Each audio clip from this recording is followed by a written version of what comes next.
There is no such thing as good racism. The only solid foundation for social cohesion and reconciliation is if Canadians embrace the principle equal rights for all, special privileges for none.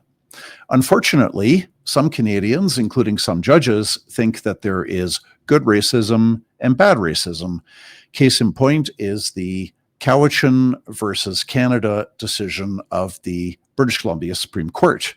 The court has told property owners in Richmond, BC, that the money that they have paid for their own homes, supposedly guaranteed by the land title system, does not actually guarantee them ownership and enjoyment of their own homes.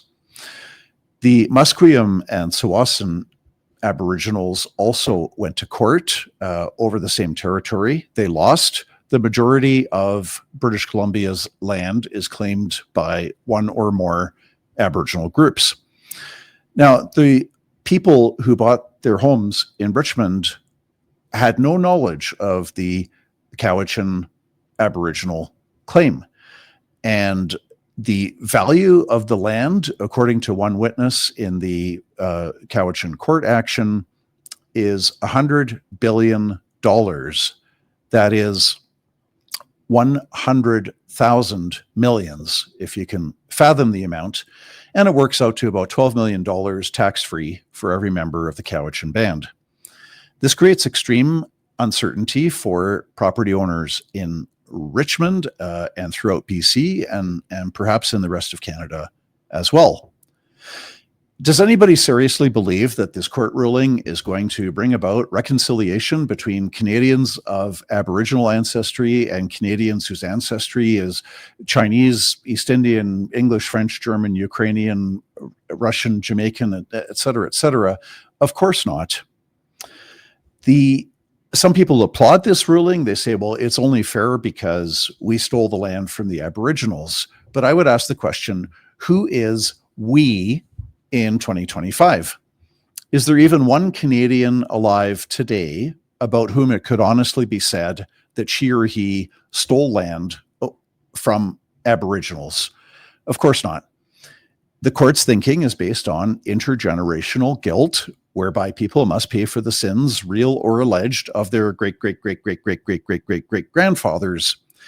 And if we applied that intergenerational guilt principle seriously, we would be forcing today's Germans and Japanese to continue paying for atrocities committed by their ancestors more than 80 years ago during the Second World War.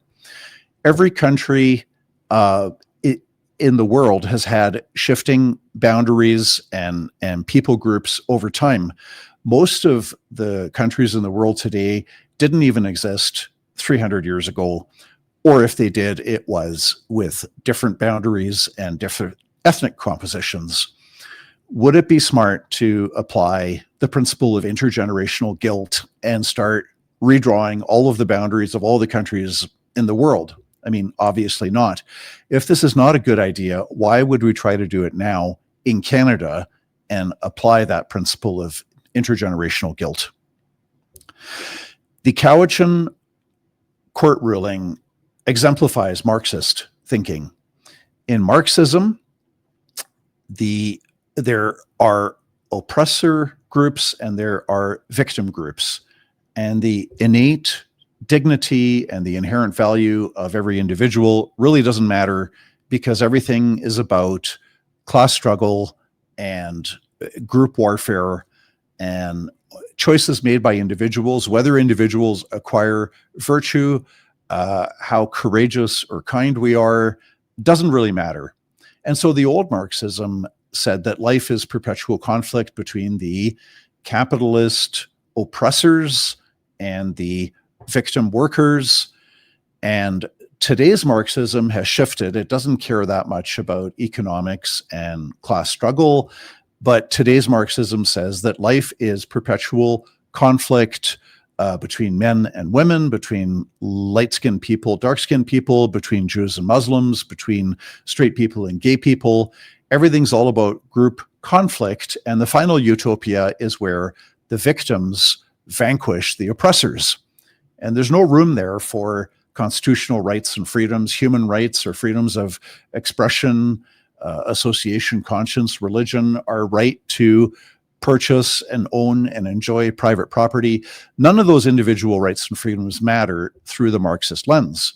And so we've got this Cowichan court ruling, which in Marxist fashion takes land away from the oppressors and gives it to the victims. This is not the way to social cohesion or reconciliation in Canada.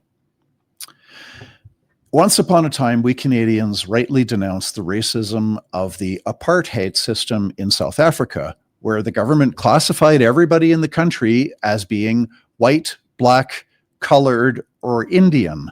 And you had different legal rights, legal responsibilities, depending on what your race was as designated by the government. And we rightly said racism is wrong. Unfortunately, some Canadians and some judges think that we can have a good kind of racism, a just racism in Canada. And I say there is no such thing as good or just racism. The logic of ethnic-based rights might be well-intentioned and well-motivated, but ultimately it just results in conflict and strife and worse. The only way forward in Canada towards reconciliation and towards social cohesion is if we embrace the principle, equal rights for all, special privileges for none. I'm John Carpay. Thanks for listening.